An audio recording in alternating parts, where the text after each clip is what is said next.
Welcome back to episode 22 of the Dare to Dream podcast. We are so excited to be here. We are grateful for you tuning in. And today is going to be a very special episode. It is going to be a fun one, as always. Okay, what are we wearing? We're down in the same sweatshirt here. Why don't you tell us about it? So, as you can see, if you're watching, we are wearing Valley Mentality sweatshirts. Yes. And I woke up today, I put on my Valley Mentality sweatshirt. And what that means for me is I can go out and inspire the world as an underdog. What does Valley Mentality mean to you, Vinny? I love that. So this is a company that my brother Duke Van Patten started, and so the Valley, the San Fernando Valley in Los Angeles, kind of gets a bad rap. You know, it's made fun of a lot. It's usually thought of the place you don't want to be. But Duke lives there. He lives in Sherman Oaks. My family's from the Valley, and he kind of went the other way with it. He created this brand around the idea that the Valley has a lot to offer. It's got great things to do. You know, the people, they could rub you the wrong way at first, but they're really good underneath it all.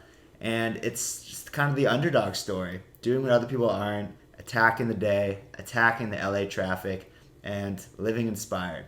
So that's kind of the message behind Valley Mentality. And we will, if you like the jacket, they have other shirts and some fun things as well. But yeah, we'll drop the link in the show notes. It goes to a good cause. I'm not quite sure what it is, but You can head on over and you can get one. But disclaimer: you're not going to look as good as Vinny does in his. Right, or Greg, because he's looking good in that baby blue. All right, so let's dive into the episode here. 22. Today we're going to be talking about how structure leads to freedom. And so me and Greg have been doing something quite interesting for the last couple of weeks. This program, it's called Men of Discomfort, and it's about 25 of us. I would say, just a bunch of men, age ranging from like us in early 20s all the way up to like 60s, and it's a program to be uncomfortable every single day. So basically what we're doing is we're working out at 6 a.m., doing like a mobility workout. Lucky that we live close to the beach, and we're jumping in the ocean right after. And it's basically stuff to get you out of your normal routine of comfort and seeking comfort. And so we're jumping in the ocean, cold showers only, pretty strict diet, no alcohol, no sugar, and just testing what we're really capable of. And so basically, starting with that's obviously provided us with some structure in our lives. And structure is because last week we talked about surrendering, the surrender experiment, and kind of going with the flow of life. But why this topic of how structure leads to freedom is really important to us is because both of us, we kind of thrive on structure and a routine. And well, I won't exactly say routine, but structure. Me for me routine. Yeah. I mean, definitely me too. I kind of like tell myself that I don't need a routine, but obviously I love it. Yeah. And why do you tell yourself that you don't need one? That's a great question. And I think that just kind of cracks the egg of this whole thing. Cause I think of myself as like creative, and I want to travel the world and do all these interesting things. So maybe I tell myself I don't need a routine because I don't want to fear losing it when I try these other things in my life. And I've kind of always just thought like, yeah, I don't want to be somebody who's a slave to the routine, but obviously I do love it. I thrive on routine and like having structure in my life. And so that's something that's really interesting and something that, I got to accept, obviously, because it's not a bad thing, and structure does lead to freedom, as we'll get to. So yeah, what has the experience been like for you so far, just with the Men of Discomfort? And I guess we'll talk about the surrendering, how that fits into it in a little bit, but let's start with the Men of Discomfort. Yeah, I think that's a great place to start. And so Jordan Peterson says that discipline is a precondition to freedom. And while we talked about surrendering last episode and surrendering to the flow of life, I think in my own personal life, what I have found to work the best for me, or what I'm most comfortable with currently, is discipline and structure and routine. And I love getting uncomfortable. And I really unpacked that actually over the weekend and figured out why. Because for one reason or another, I was really questioning my routine and what I was doing, if I was being too focused on my own schedule and what I was doing and not making enough time for other people. But what I really unpacked over the weekend was this reason for why I'm constantly in a routine, constantly doing one thing after another. And it's that my biggest fear in life is that I'm going to leave something on the table. Mm-hmm. And so when I'm 105, 110 on my deathbed, 150, I want to look back and be able to say I played full out. I left nothing on the table. There was nothing I didn't try. There's nothing I regret. Mm-hmm. And so I think that's why discipline and structure have been such a positive for me and such a vehicle for progressing towards my goals, is because when I have the morning I want to have and I fill up my cup spiritually, emotionally, mentally, it allows me to go out and be the person I want to be, the highest version of myself to other people. Mm-hmm. But if instead I sleep in, I miss my workout or reading or writing, whatever it is I want to do, I'm just constantly feel like I'm floundering for the rest of the day and I don't have that solid, rock solid foundation to go off of. Right. And that's what I've loved about Men of Discomfort is it's very uncomfortable. We're working out at 6 a.m. 6 days a week. The workouts aren't necessarily tough, but just that consistency. Right. And knowing that literally every single day but Sunday, you have to get up at 5:30, and we have to meet each other at the park and hang up the rings and do the pull-ups. And then once you're done with that, we're going in the ocean, like no questions asked. Yeah. And that level of consistency is challenging, but also empowering. I think it really creates a lot of space Mm-hmm. for you to do a lot of other things. And what that's bringing up for me is, obviously it's not as gnarly as some of the like fitness challenges that you and I have done before or big life events, but David Goggins has this concept of the cookie jar. Essentially, every time you do something hard, every time you do something you're proud of, you take a cookie and you stash it in the cookie jar. And the cookie jar is where you can go when you're really going through some hard times in life. You're really struggling with something, you're in a crisis, tragedy hits, and you can go reach up to that cookie jar and grab one of those cookies that you put away and be like, I made it through this, I can make it through anything. Yeah, that is so powerful. And it's like one of these, what I think is really cool just about Men of Discomfort is like one of these opportunities to, unless they're like our life is just shook and we're rocked by some unknown event, like one of these kind of things going to happen, because our life, we're blessed to say that we do live in a very comfortable society and it's a comfortable life. So making every day slightly pretty discomforting, uncomfortable, it's a better word. It's just a great way to kind of know that you are pecking away every day at discomfort and doing something that challenges your mind, your body, your soul every day. Like when we're in that water at 7 a.m, just it's like freezing and we're doing the Wim Hof breathing first. It's, people like we're there when it's dark, and like people walk by and just like wonder what we're doing. But now it's like 2 weeks in and like we're starting to see the regulars out there and like we're like regulars now. It's like building a community. We're seeing each other every morning, which is less than ideal, which is great. It's just like a way to shake up your routine and make your routine something that shakes up your life and makes you just become not a better person, because that's like subjective, but somebody who you could go back in difficult times later in life and say, I did this. I know I could give up alcohol for 3 months. I know I could get in the ocean 6 days a week and be working out at 6 a.m. And it's becoming the type of person. It's not necessarily the fact that, like, if you want to get in shape, I think Seth Godin it's from The book The Practice by Seth Godin. He was saying it's not hard to get in shape. You go to the gym 5-6 days a week. The hard part is becoming the type of person who goes to the gym 6 days a week.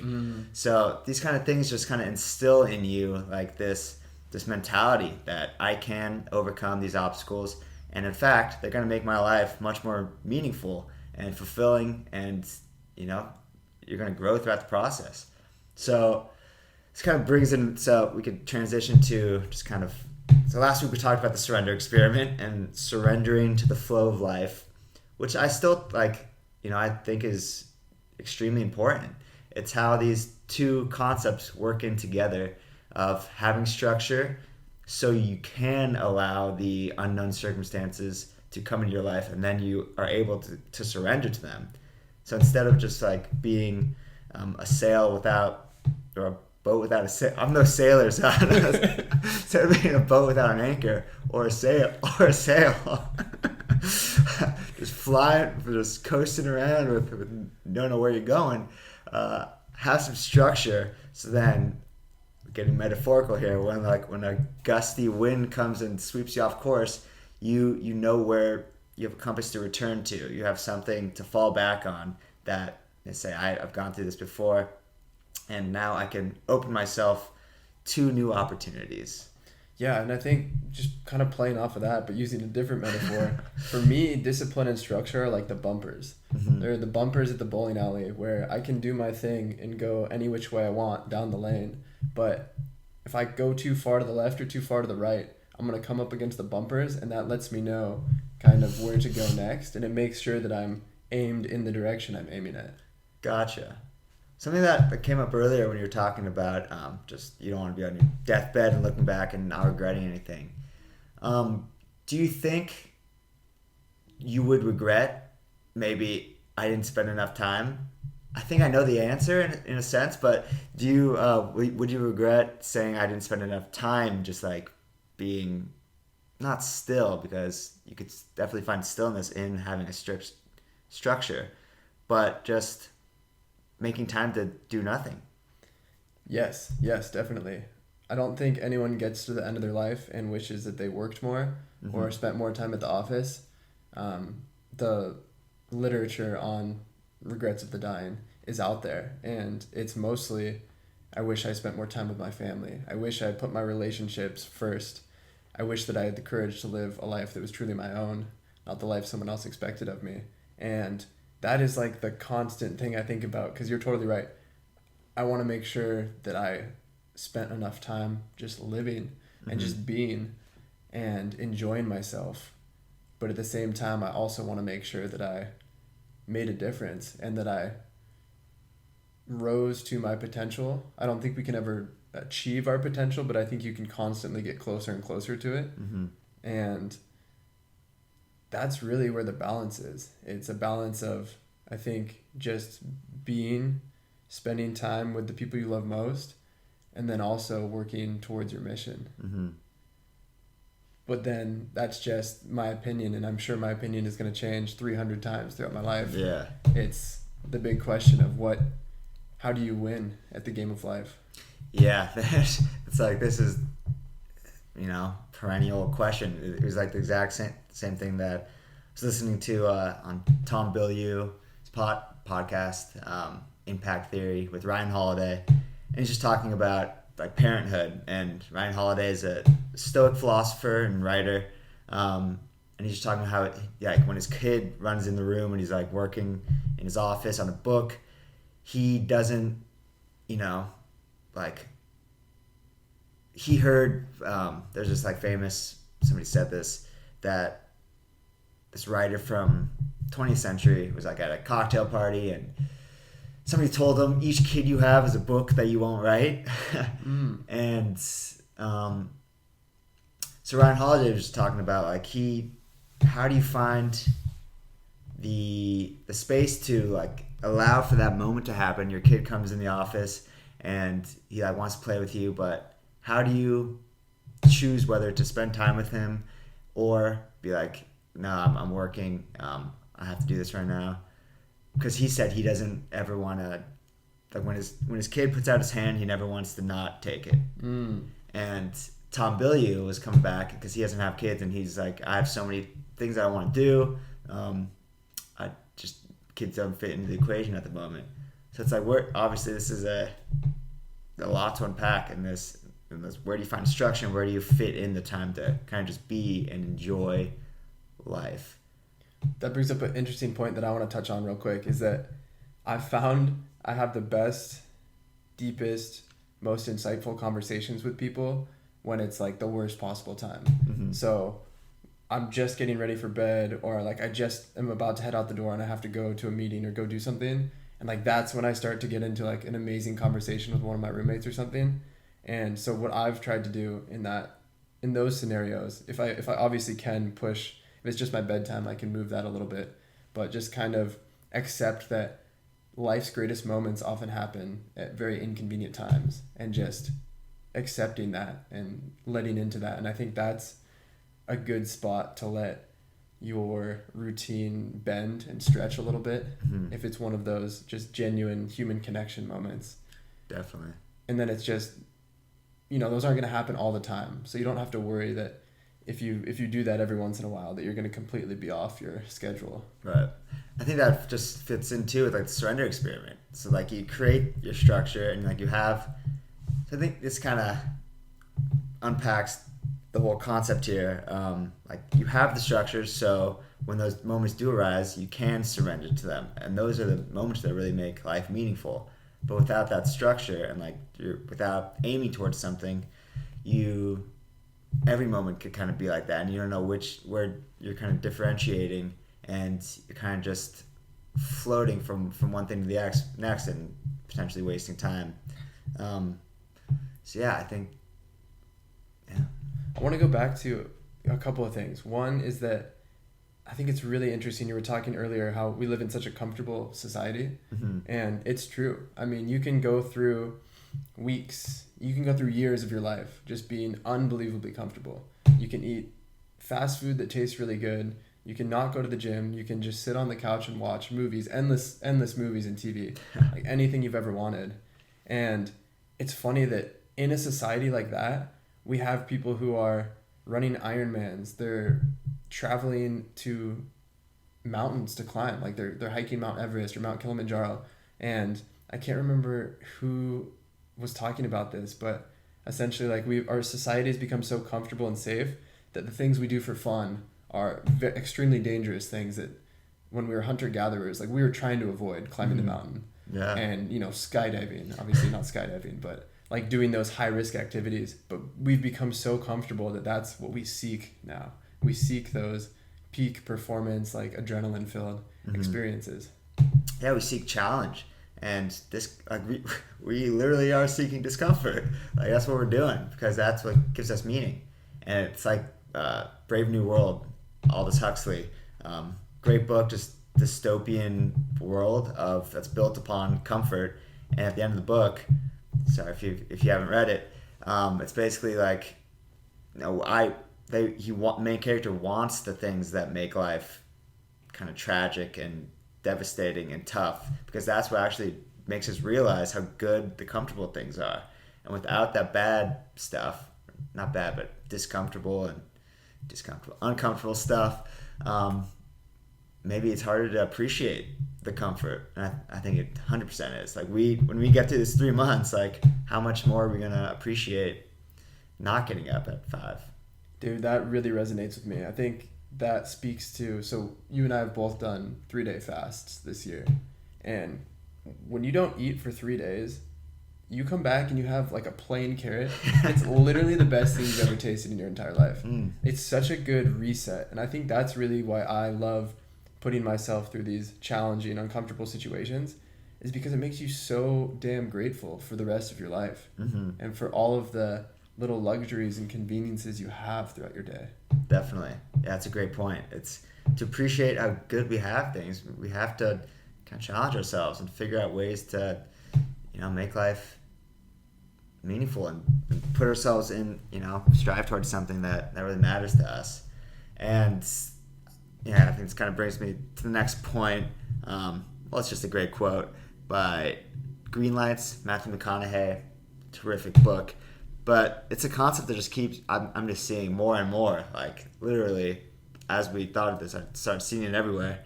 But he talks about, so the book there's like his poems and a lot of just like photocopied scribbles that he wrote over the years. And one of them was conservative early, liberal late.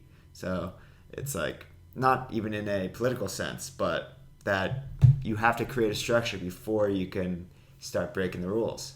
So he says, create structure so you can have freedom. Create your weather so you can blow in the wind. Map your direction so you can swerve in the lanes. Clean up so you can get dirty. Choreograph, then dance. Learn to read and write before you start making up words.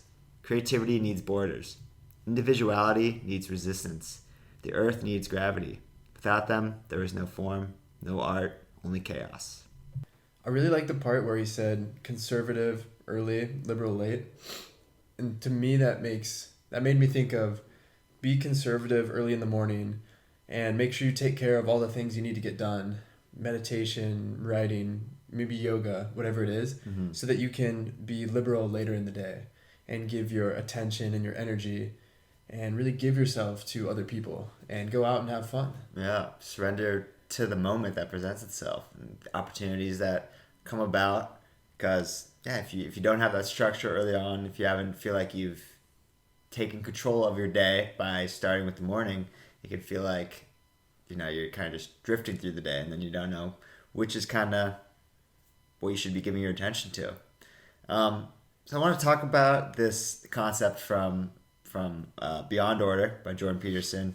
And if you have any Harry Potter fans out there, which I'm sure there are because it's a great series, so he talks about what it means to be a seeker. And I grew up with Harry Potter was a big part of my life. My stepmom Eileen, great person. She actually, if you're familiar with the Golden Snitch, she created a golden snitch she took like a ball the size of a fist and painted it gold and glued on angel wings and tied it to the ceiling fan of me and my brother's room. Wow. And it flew around the room, and I wrote an article about it of like just how after I read Beyond Order by Jordan Peterson, realizing that she was imbuing our lives with magic and making me believe that I could be a seeker like Harry. So what a seeker is so in the movie, Harry starts out as just a normal kid, less than normal. He's an orphan, and he goes to live with his terrible cousins, Dursleys. And, it takes somebody like Hagrid, the lovable giant, to tell him that you're a wizard and you are destined for greatness. You're a wizard, Harry. You're a wizard, Harry. So he becomes the hero of his own story. He makes friends with Hermione and Ron, and they're all in this battle together of figuring out what life is about, what brings them meaning, and they save the world. And so to be a seeker, so in the game of Quidditch, that's the main sport of Harry Potter, there are the chasers, the beaters, and the seekers. So the chasers are the normal players that are flying around this oval stadium, and everybody's on broomsticks, and so it's magic. And the chasers are chasing the quaffle, which is it's like a basketball that they throw in like these hoops on either side of the field. Beaters are defending their team from the bludger, which is like this evil ball that is trying to take out the players. And then there's one seeker on each team, and Harry's a seeker, and they're going after the golden snitch, which is this little magical ball that it's like just a very fast bird that you can't really see. It's like tiny and just flying all over the place, and it can fly whatever it wants. So it goes outside of the stadium, and the seekers are focused on just catching the golden snitch.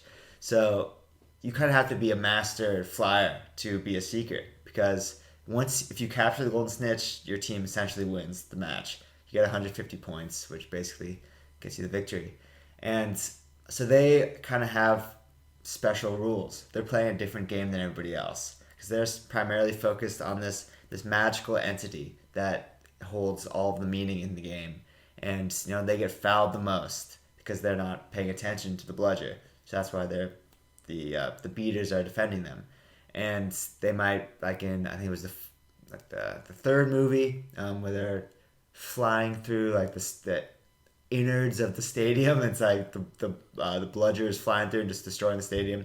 So like there's much more dangerous and uncomfortable. And then, but that's where the meaning lies. Like if they have that ability to go outside of the stadium and outside of their structure, then they're able to attain that thing we're all after, that thing that makes life meaningful. And if I read this quote here, it's basically, you are not only something that is, you are something that is becoming, and the potential extent of that becoming also transcends your understanding. Everyone has the sense, I believe, that there is more to them than they have yet allowed to be realized. Who are you?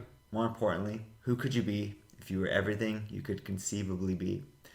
I'm not sure if I read that in a past episode, but it's basically saying like there is something more to chase in life. There's something to strive towards, and to be a seeker is to master the normal game of Quidditch. You learn how to fly broomstick better than anybody else, and you're diligent. You stick to your practice every day. You aim at something important, but that gives you the freedom to break the rules.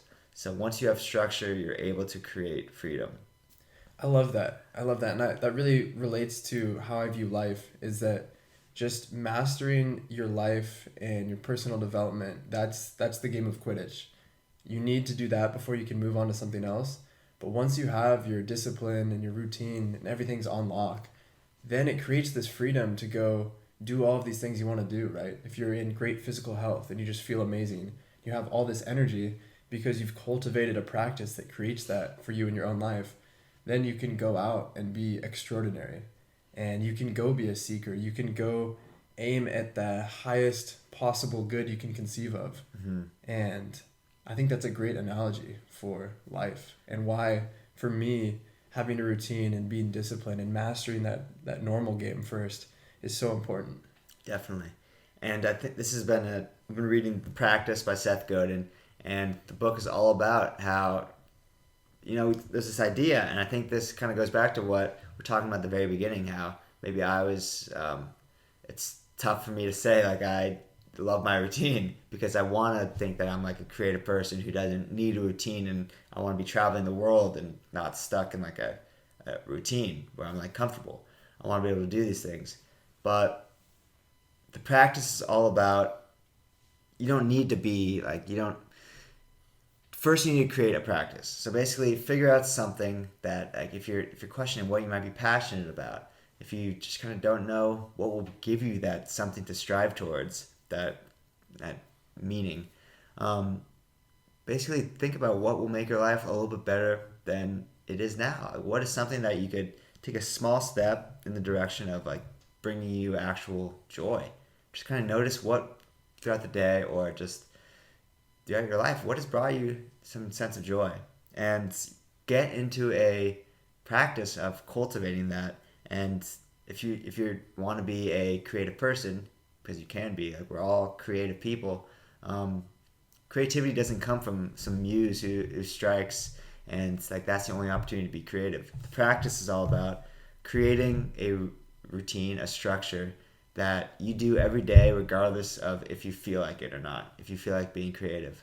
And this has been a huge lesson for me. Like, this book is really hitting home because, like, many days I don't want to, well, I pretty much want to write all the time, but, like, many days I'm just, like, questioning, like, what to write about, or I'm just overwhelmed. Like, I don't know which, like, I kind of just want to do nothing. Mm-hmm. Of course, it's like a human thing.